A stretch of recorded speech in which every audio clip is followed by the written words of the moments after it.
Hi everybody, welcome to the start of Unit 2. Unit 2 is all about finding, evaluating, and citing sources. We're going to learn a lot about that in this second unit. Let's go ahead and take a look at the schedule of activities to see the pacing and the due dates for this particular unit.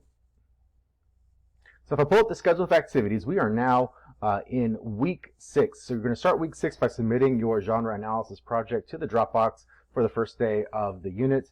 And then there are some things to read. So remember, everything is broken down into either reading or viewing, in-class writing, or process work, which we'll go over in just a moment here. So reading and viewing for week 6. Writing Guide with Handbook, Chapter 13, talks a little bit about starting the research process. There are some links in the module, generating useful keywords for database searches, what it means to be peer-reviewed, and some tutorials on using the EBSCOhost databases that are available through the BillingStack library. And then one last handout here, how to identify a scholarly journal article. One of the big ideas here in this unit is to be able to distinguish between scholarly peer-reviewed work, popular pieces like newspapers and magazine articles, and then what we call trade journal articles that are meant for a professional audience, people who work in the field but aren't doing academic research. So that handout talks quite a bit about that. Okay, and then in-class writing. So complete the Chapter 13 Toolkit, sections 13.1 and 13.2. All of your in-class writing and process work is going to be gearing up for the major or portfolio assignment. So keep that in mind throughout the unit, is that all of this scaffolds up to the portfolio or major assignment. We'll go over that in detail in just a moment here. But what you're doing with this toolkit, with this week and next week with the toolkits, is thinking about your topic, thinking about how you're going to go about your research process for the major assignment or the portfolio assignment for the unit. We got week 7 here. We're going to cover Chapter 14 in Writing Guide with Handbook, and then you're going to do the toolkits from Chapter 14, sections 14.1 and 14.3, and then we'll return to the discussions starting in week 7 as well. We'll go over that in just a moment. In week 8, we'll look at the handbook chapter, H13, which talks about MLA formatting. And then for in-class writing, you're going to have another discussion, which we'll talk about in a second here, and then some process work. So submit to the Dropbox your works cited for your academic research project.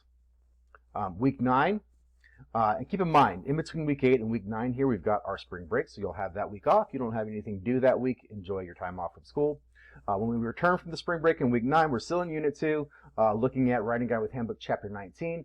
Chapter 19 isn't really about research and citation. It's about multimodal composition. We're going to move into some multimodal composition stuff in Unit 3, so we're just kind of sandwiching it in there where we can to kind of get prepared to transition to Unit 3, which we'll be doing a little bit soon in week 10. So once we get into week 10, you'll be submitting your academic research project, and then we'll be kind of going into Unit 3 from there. So one last thing to do with Unit 3, but really getting to Unit 2. So that's why we're reading Chapter 19 the week before.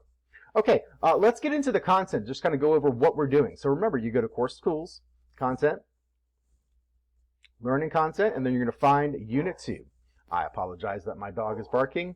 I'm not sure what has him so upset, but hopefully it won't be very long.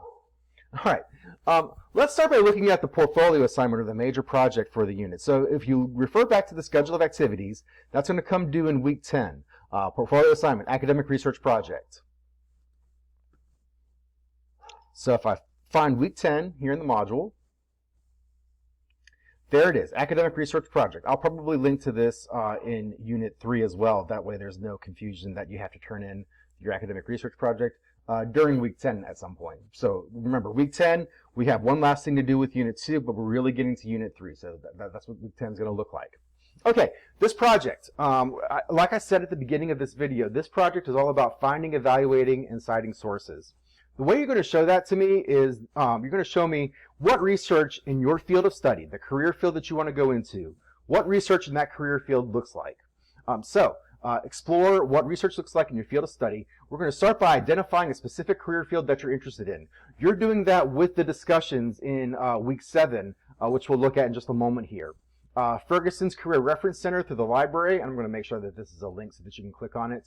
It's a great way to explore different career areas, especially if you're starting off with an idea of like a major or a general idea, something that you want to do, but you don't really have a specific career idea.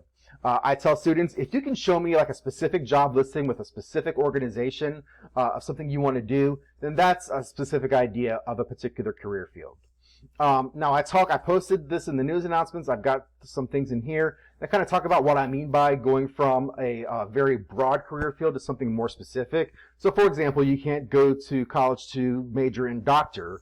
You have to get a medical degree, then you have to specialize in a particular specialty like oncology or pediatrics. And there's lots of career fields out there that don't require near as much education, but there's still a lot of specialties within that field. So think about what you want your specialty to be. Your project's going to turn out way better if you think about that very specifically before you really get started. Okay, the activities throughout the unit are going to help you with this. Remember, the next thing you want to do is identify some professional organizations, journals, trade publications, topics of interest, etc. related to your field. So the thing that you're going to present at the end of this unit is basically a little presentation on what are some professional organizations in my field, what are some publications within my field, what are some things that people in my field are talking about or trying to research. Okay, your presentation will be your chance to present to the rest of the class what you gathered. So before starting the next phase of the project, be sure to identify a fairly specific career field and a fairly specific topic that professionals in your field are discussing, debating, trying to find answers for, etc. So you can look at Ferguson's Career Reference Center. You can do some Google searches. You can look at some of the websites of some of the professional organizations that are out there for your field. You can ask for an office hours appointment or chat with a librarian. All of those are great ways to get more guidance on any of those things if you need help with that. Okay, so you need to start by locating a professional organization within your career area. So the easiest way to do that is to just Google professional organizations for whatever career that you're interested in. Now, when you find a professional organization, it's going to have some of these characteristics. We did this in the in-person class the other day, and we created a Wakelet of different professional organizations, and I might share that with y'all just to give y'all an idea of what professional organization websites look like. But it's going to have some of these things. A clear mission and goals in the About Us section. So it might be something like, we represent our members by trying to create workplace, safe workplace conditions or something like that. The opportunity to join as a member. You pay them some money, you get to be a member. Publications, newsletters, position statements, etc. If it's a more academic professional organization, they might have an academic journal. If it is a more trade type of organization, it might be a trade publication or a newsletter, but basically literature and information on the site about things that people in the field are interested in, about things that people in the field are researching, about things that people in the field are trying to learn and develop around. Conference opportunities that members can gather at. We have a conference in Boston in July. Come join us. Come see the presentations. Come network with other professionals. Tools for networking with other professionals. So things like listservs, discussion boards, member directories, etc. Some of these might be behind a paywall and you don't have to join the professional organization at all unless you want to. But you should be able to see that these things are there and present on the site, and that tells you that it's a real bona fide professional organization. Okay, once you've identified a professional organization in your field of study, you're going to locate 2 articles that you think report something interesting about a topic for an audience of professionals in your field. So other professionals in the field, people who are members of these organizations, people who go to these conferences, people who you will be working with when you join this field. Find 2 articles that are for that audience. So in general, that's going to be audience-specific jargon, right? It's going to be probably from an academic journal if it's an academic field, or it's going to come from a trade publication if it's from a more trades-oriented field. But something that is for an audience of other professionals in that field because of the language used, because of the formality, whatever it is.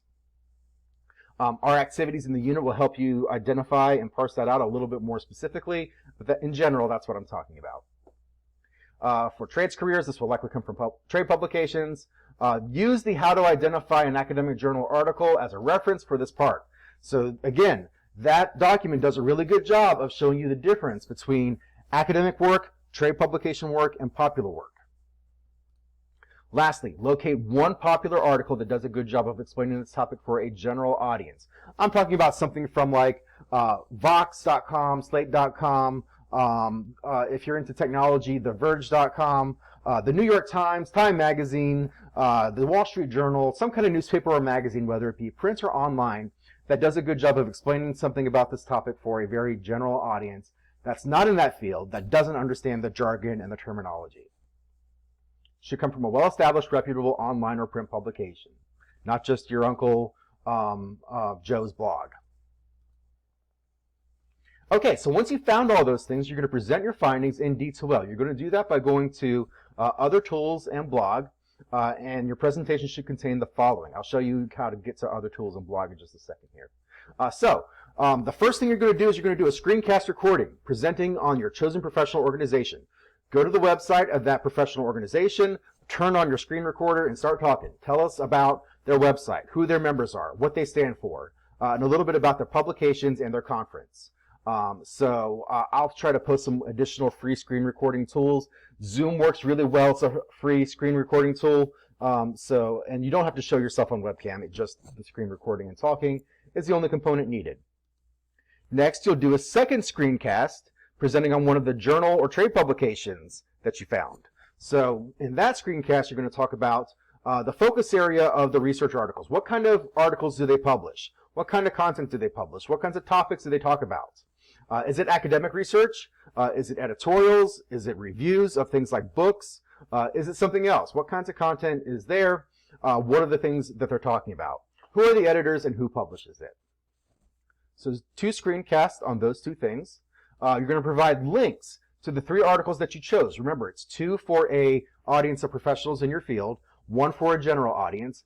You're going to post links to those, and they're going to be annotated in Hypothesis. You're going to do those annotations as process work. So don't worry about, if you think that seems like too much work, don't worry about it. You're going to do this as part of your process work. It's already going to be done at this point. All you got to do is post the links in your blog. Followed by bibliographic annotations, which you're also going to do as part of process work. So you're just going to copy and paste it in there. And then your screencast findings and links in a new blog post. In the title, be sure to clearly identify the field and the topic you are presenting on. Hopefully this assignment specifics area breaks it down a little bit more specifically about what you're turning in. And if you have any questions, you can always reach out to me. But to do this, you're going to go to Other Tools and Blog. You're going to start a new entry. You're going to give it a title. And then you're going to go down here to the content, and you're going to embed your screencast videos. There's 2 of them, 1 for the professional organization, 1 for the trade publication or academic journal that you're presenting on. You're going to include your links. Remember, you can do links with this tool right here that looks like a chain. So put in your links, put in your summary and evaluations of your sources, and then you hit post or save, and you're all done. So that is the portfolio or major project for the unit. The scaffolding or process work that gets us there. Let's take a look at that. So I'm going to go back to Unit 2. So week 6, not really much except to read the chapter, look at those tutorial videos, and then get started on your Chapter 13 toolkit. Just those 2 sections that are notated in the schedule of activities. Week 7, so Chapter 14, and then this discussion here. So this is process work towards your major assignment, okay? Identify and present to the class an academic journal or trade publication from a career field that you want to go into. So you're doing that work of looking for professional organizations and finding an academic journal or trade publication, okay? So it talks about how to go about doing that. It's a lot of stuff that's very similar to what I just said in the description of the major assignment. Okay, so once you find a trade publication, or an academic journal that you want to share with the class, go to the Wakelet using the link here, post a link to it, and then in the little description or annotation, provide a few sentences that explain what it is, okay? So that's your, what's the name of it, how often do they publish, should edit that there, what's the focus or who's the audience, who publishes it, who are the publishers, a little bit of information about that publication to share with the rest of the class. Don't forget to reply to some of your peers. So remember, the first post is due on Thursday, replies due by Sunday, and all it has to be is just a couple sentences of, this really seems interesting to me, or hey, here's a question that I have about your trade organization. Especially if there's a student who doesn't seem to get what I'm asking for, try to help them with that. That's a great way to reply to your peers' posts. Look, week 8, we'll have another discussion. This time you're going to practice by doing a video cast of one of your articles that you chose. So one of the articles that you chose, just do a quick screencast explaining to the explaining a little bit about it. Oh, that's week 9, excuse me. Week 8 is your process assignment, works cited for your academic research project. So in week 8, you're going to turn in a complete works cited. So remember, there should be 5 sources, and it explains once again that there's 5 sources, 2 from a professional audience, 1 for a general audience. You're going to cite the professional organization's website, and you're going to cite the homepage of the journal or trade publication.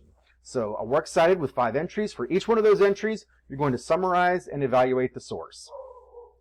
And there goes my dog again. Sorry about that. So this is going to show me that you found some sources for the project, that you're going to use your MLA citation skills.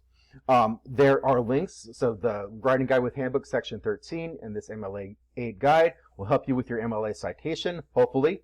If you need help with your MLA citation, again, office hours appointment, chat with a librarian, or an ASC or tutor.com tutor can help you with all of those things. So turn in your works cited with your annotations that summarize and evaluate to me to ensure that you're on the right track. Okay, week 9. That's that chapter 19, starting to get into unit 3 just a little bit, but then annotations for your academic research project. Like I said, a lot of the work for this project is going to be finished by the time that the final project is due, and this is how you do that. So go into hypothesis, annotate your articles, annotate them with these questions here. Who's the author, audience, language used, what's the purpose, sources, how do they use sources, who publishes it, and format and style.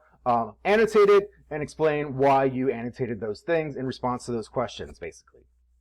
So again, that's something that you'll have done, and all you have to do is post the link to in your blog for the final part of the project.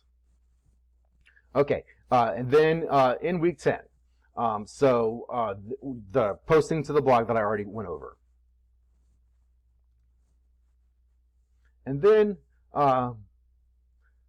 also in week 8, you heard me started to talk about it, and then I got confused because I didn't see it. Also in week 8, there's a discussion. I just want you to do a quick 1.5 minute to 2 minute screencast video going over one of your sources really quickly. All right, so if you have any questions, please reach out to me.